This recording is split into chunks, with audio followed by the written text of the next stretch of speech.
Alright, so you want to be a VR mech pilot. Well, this is the video for you to watch. You need to make sure that you watch every single piece of it and do not skip any of it because there's a lot of pertinent information here. One of the first things I want to mention is that this video does not teach you how to get this set up and running. There are separate text-based instructions for that because things may change and I don't want to have to remake a video every time something changes, although we do not expect many changes. So there's a link in the description for you to get going with that. One thing you need to keep in mind is that this mech is not something that you can just jump into and learn very easily like most video games. You are going to have to practice and you're going to have to learn the limitations of this mech and how it works.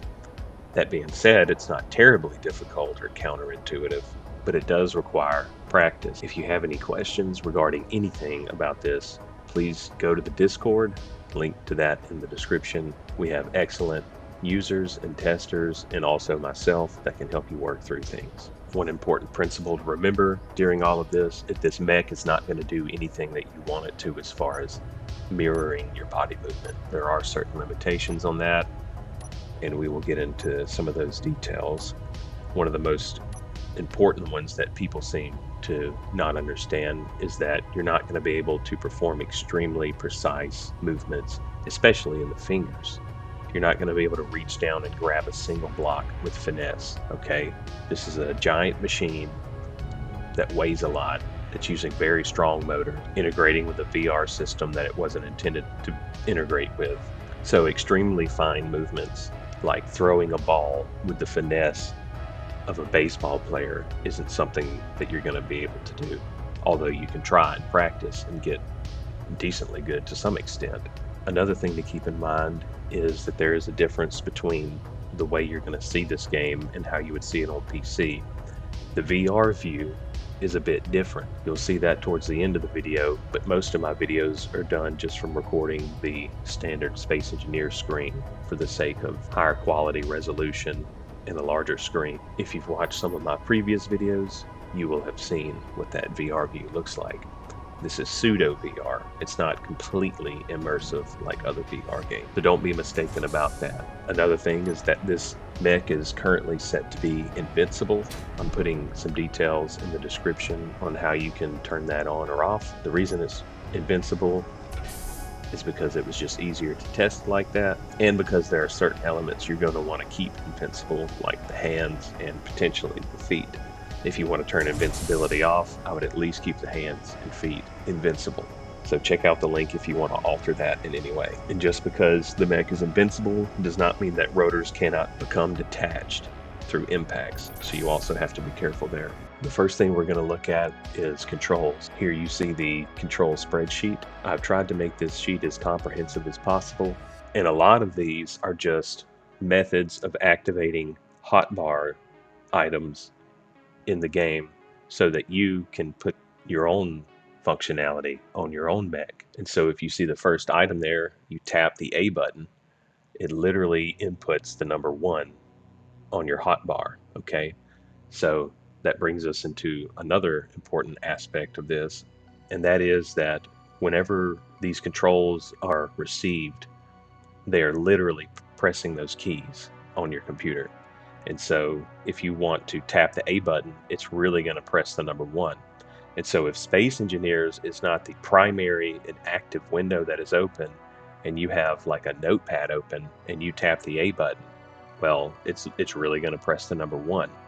And so you really need to look at what these sequences are going to press and understand that, because I'm not going to be held responsible for you clicking and typing something in another application if Space Engineers is not the active window.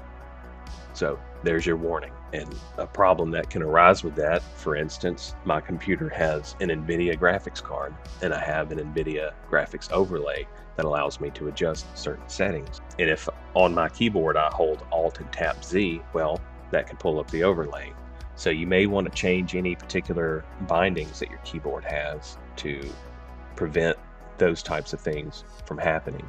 Going back to the hotbar, anytime you activate an item on the hotbar, the program is going to make sure that it switches to that hotbar item. And so if you have a gun that you want to fire and it's on your third hotbar page in the game, the program is literally going to hold control and press 1 very quickly and switch to that hotbar, press that particular hotbar item, and then it's going to switch back to 1. So something you need to remember when you get into the mech and you're ready to pilot it, you need to make sure that you're on the first hotbar. All right, and the first thing we're going to look at are the aiming lasers. These come out of the hands. They're really just projector blocks with a 1 kilometer blueprint on them. And their primary purpose, or really only purpose, is to help you aim. We'll look at what shooting is like in a little bit. I didn't do these things in any particular order, so you'll just have to deal with that. If you look on the left hand, you'll notice the yellow squares move in and out as I turn the mags on and off. Same thing with the right hand here. And you'll notice the text displays in the windows turn on and off. This means that the magnetic locks on the hands and fingers are being activated. So when you are in finger tracking mode, it can grab things. And these are the cannons that are attached to each hand. You can activate those independently. And that's just what I have assigned to these slots. You can really put whatever you want to on any of these slots that are attached to the hotbar. Using the lasers here to help me aim at the trees. Turn those off. Now we'll take a look at the right arm thrusters. These can be used to assist or pilot the mech independently, Iron Man style. Same thing with the left. We'll see what those look like in a second. You have visor controls, so you can pull that up and down. I'm going to leave it to you guys to figure out some cool stuff to put there on the display. But I have the right hand mags and some basic alignment and speed information on the HUD. Nothing too special. Moving into controls, you can go in and out of first and third person by holding the top right, or the right controller secondary button, and you can move around, zoom in and out.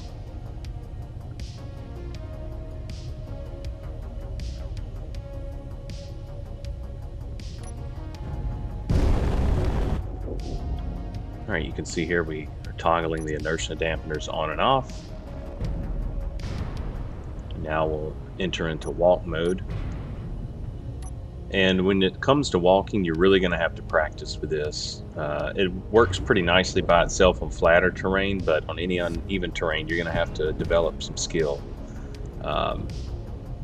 It's really about getting the heel to land correctly. And once that happens, then you're going to roll the mech in the opposite direction so you can maximize the grip. And on the downhill, it's a little bit easier, but same principles for running.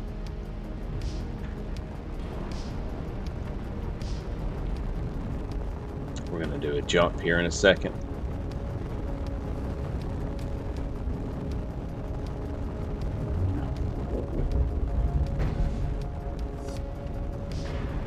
But a lot of this just takes practice. All right, do a little flip. We didn't get enough altitude to do a whole flip, so I'm boosting up using my downward thrust, which actually brings me up in this case.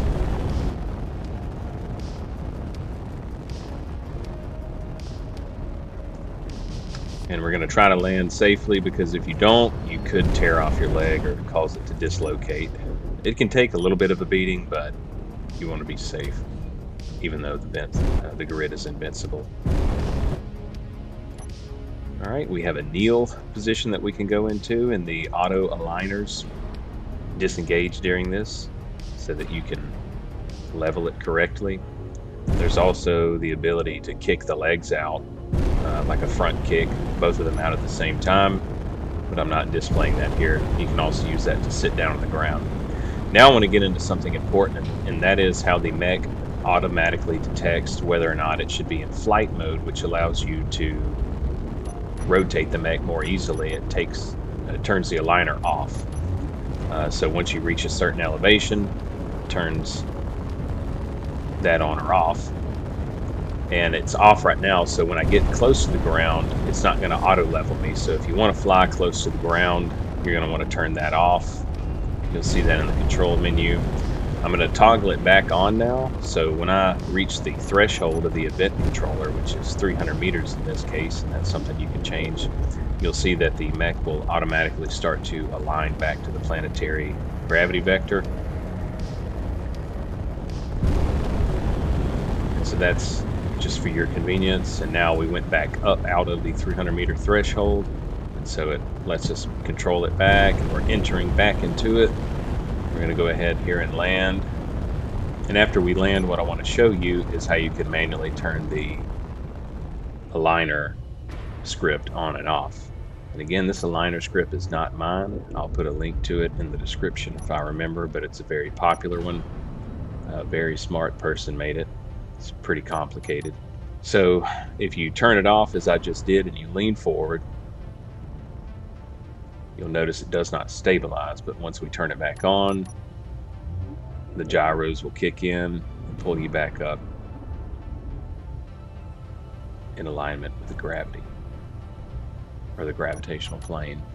Alright, so you can see the lights here. They come on and off. We'll zoom in a little bit closer. You can see that's the chest lights. I don't know what I just did there. Misfire. And there are the eye lights. Okay, now we're going to zoom in and shoot this bush, or at least attempt to, with the head cannon.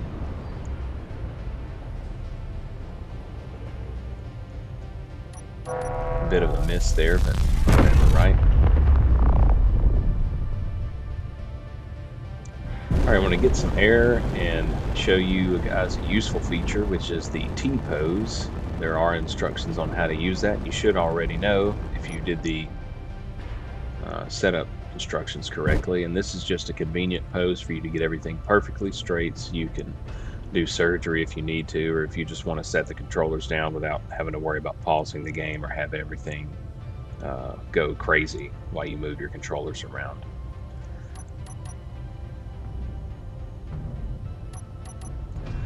So now I just want to demonstrate why I think it's important to have a speed limit mod on. I have it set to a maximum of 400 meters a second for large grids, and that's just because it really makes this feel more realistic. You know, you can go as fast as your computer and the game can handle, and I have it about 4 times the normal, and that feels pretty good to me. 100 is just too slow, so I think 400 is a good medium, or a good place to be at. Here I'm going to throw on my right arm thrusters to slow me down. So these are 2 thrusters, and you can see they're doing a decent job of gradually slowing me down. But you can use them to fly however you want, Iron Man style. Now we're going to fly down here, and I want to show you some more tips on walking on uneven terrain, because I feel like a lot of people are going to complain about that and say how the mech may not be compatible with uneven terrain, but the fact of the matter is that it is. If you can't do it, it's a pilot issue. This thing can walk upside down if you wanted to, as long as you use the downward thrusters. To keep you positioned while you're walking vertically or even upside down.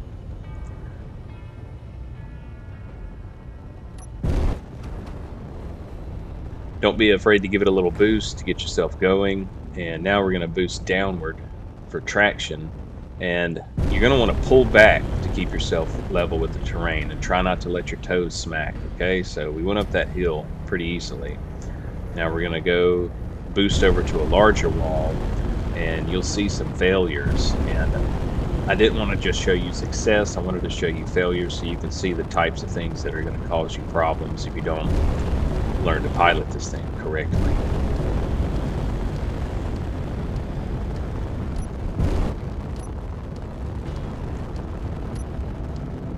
Notice the foot almost broke there, so you want to be careful. All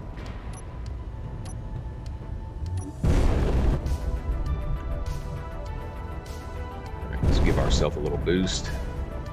Now we're going to use downward thrusters. Notice my toes are hitting. That's causing me to mess up, so I should have pulled back more. Eventually I do, but it takes me a second to realize that. And I'm also not level with the ground, so you need to be using your grip. controls to keep yourself leveled properly. And I got frustrated, quit, and ended up jumping off the wall and flying straight into the ground because, well, that's what you do when you don't get your way. Take yourself out.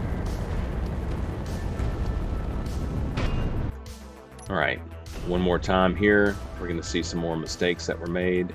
I'm in walk mode. Now I'm boosting into run mode. And it is recommended to use run mode when you're going up a hill. The rotors are a bit set to be a bit stronger and faster, and you need that on a vertical incline. So again, I'm not pulling back far enough. There I go, a little bit better. Decent positioning. The feet aren't exactly even, but it can accommodate that to some degree. The wheels, as the foot moves forward, will go to zero friction, so they're not going to scrape. So it does help if your toes do drag a little bit. And you can see I walk into this little valley right there, and that really messes me up. So I should have controlled that better. You want to try to keep it as flat and stable as you can.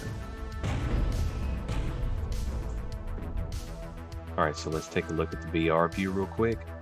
You'll notice the green orbs, which represent the position of the wrists. I'm on Oculus, so I'm going to double tap my controllers here to enter into hand tracking mode. And then I'm going to set them down. And there you go. You can see the outlines of the hands, and they disappear. That sometimes happens with Oculus. All you got to do is re-tap them.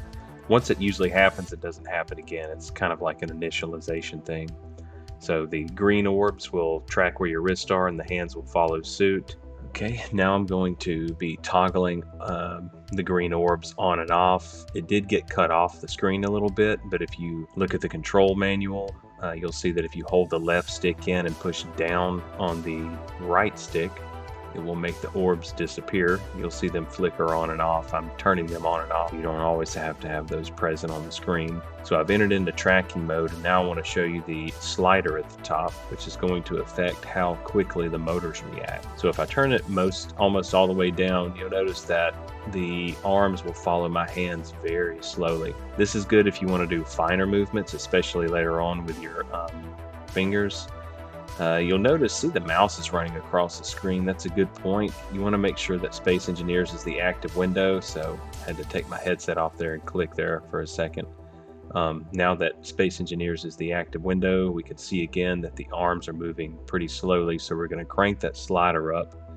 Again, I'm using the left analog stick held in, and then use the right analog stick, right and left, to increase or decrease that.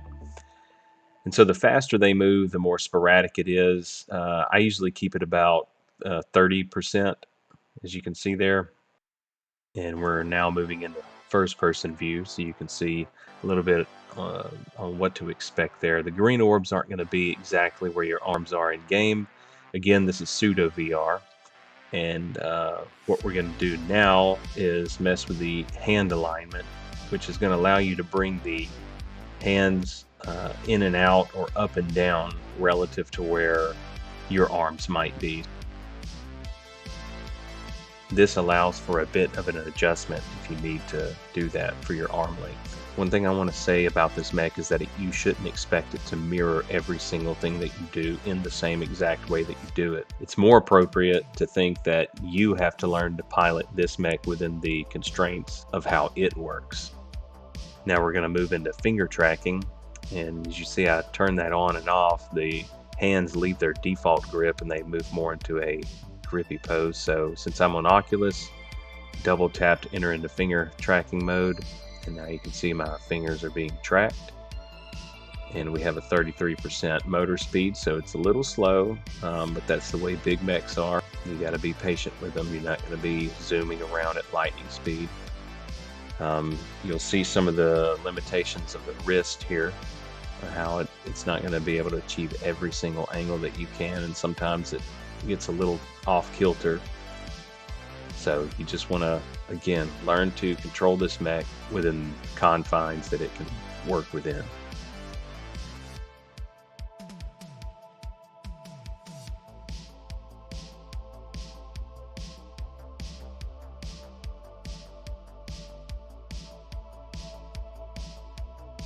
And a good indicator to know if you have your arm length right is if you, as soon as you lock your elbow, does the mech's elbow also lock? That's when you stick your arm straight out. That's a pretty good indicator. All right, so I've picked the controllers back up. I had to wiggle that right one for it to register. We're going to exit finger tracking mode.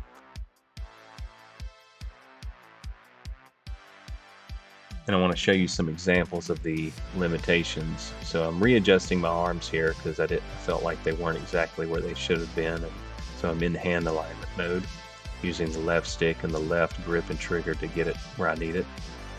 So punching, it's not exactly the same. So I'm throwing a jab in real life, but you can see it doesn't exactly flow like a jab. So again, you're going to have to get a feel for how this mech feels.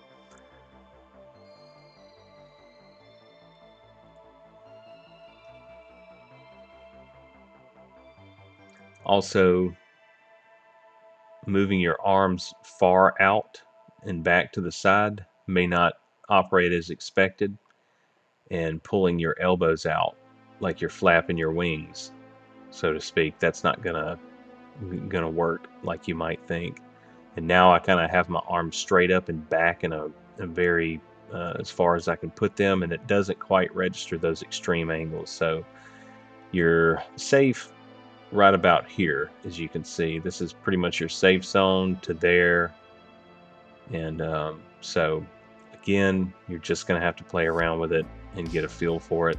And this is just either a limitation of my knowledge or the way rotations work between radians and quaternions and Euler angles, and these are just things that get pretty complex at some point.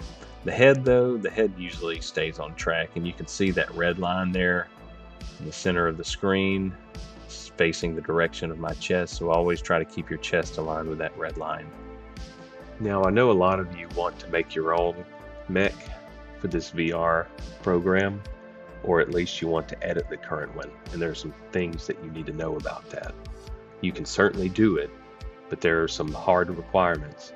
For instance, the hinge name and their arrangement needs to stay the same. So you're going to have to study what this mech looks like as far as the arrangement of hinges goes if you want to build your own. And you need to make sure that the hinges are named appropriately and oriented correctly in reference to the negative and positive degrees. There are also requirements such as the light that is on the back of the mech and its name. You should have seen this light in the setup documentation. This light is responsible for turning on and off when the motion tracking system is ready to be turned on and off. And so you need to make sure that this light on your mech is going to be named the same, and it's on the same grid as the cockpit. That is the primary grid, the grid with all of your controlled gyroscopes and thrusters. Also, if you make adjustments to this mech or another one, what you need to keep in mind is that the walk cycle program, which is loaded to one of the programmable blocks, is finely tuned for the height, weight, and size of this mech and its configuration. And so even if you build a similar mech that weighs differently, it's going to affect the walk cycle. So you're welcome to go into that program and try to figure out how to make changes as needed. Maybe use ChatGPT if you want to use the same one and ask it how you might make changes. But I would recommend perhaps getting another walk cycle script. Now there's a very good one. It's managed by Eternal Colossus and those folks over at the Mech Engineers Discord. Check out their scripts. They have a new one coming up, and these are going to allow you to control the mech with the WASD keys and perhaps more. So just go there if you want to edit the mech in such a way that you can control it with your keyboard as far as the walk cycle is concerned. The only thing I would recommend is to make sure that you put some sort of hotkey in this VR mech that allows you to turn off the thrusters, because your thrusters are currently using the WASD keys as well. Something else you'll notice about the mech is that the skeleton of it is made out of wheel suspension bases. There was a original reason for this, and that is because wheel suspension bases do not suffer from voxel or grid impact collisions. They just go straight through something. They're very durable in that way. So I did originally have the intention of making this mech not invincible, and therefore gave it a sturdy frame, but then I ended up making it invincible. So the wheel bases do kind of make the skeleton look complicated, but feel free to surgically change that if you'd like. Now, there are some known bugs that I want to let you know about. Sometimes the aligner program that is responsible for keeping the grid stable will require a game reload, and this occurs when you teleport your mech from one planet to another, or perhaps from one side of a planet to another. It doesn't seem to always recalibrate properly, and so maybe you have to turn it on and off, or maybe you have to reload the game, but that's something I can't really control. Another bug that sometimes occurs is when you enter or exit the T-pose. Sometimes the SE VR Mech Manager program will crash out. So all you have to do is reopen that, reload your Space Engineers world, and then relaunch VR, and you'll be back in. I'm not sure why that happens, and I really haven't dug down into it too much. Something else, this isn't really a bug, but it is worth noting. The wrist rotors have their inertia dampeners turned off, because if you turn them on, then the fingers and hands move extremely slowly, even if you crank up the speed. And I suspect that is because there are so many subgrids past that constitute the fingers and the thumb, and that it just takes more processing power to move those. But anyway, you want to keep those off. But if you find a workaround, I would be interested to see that. I suspect that any workaround is going to include a build with no fingers, or very few. One other thing that is also mentioned in the documentation, if you are a Quest user and you are having issues with hand or finger tracking, there is the option to use virtual desktop.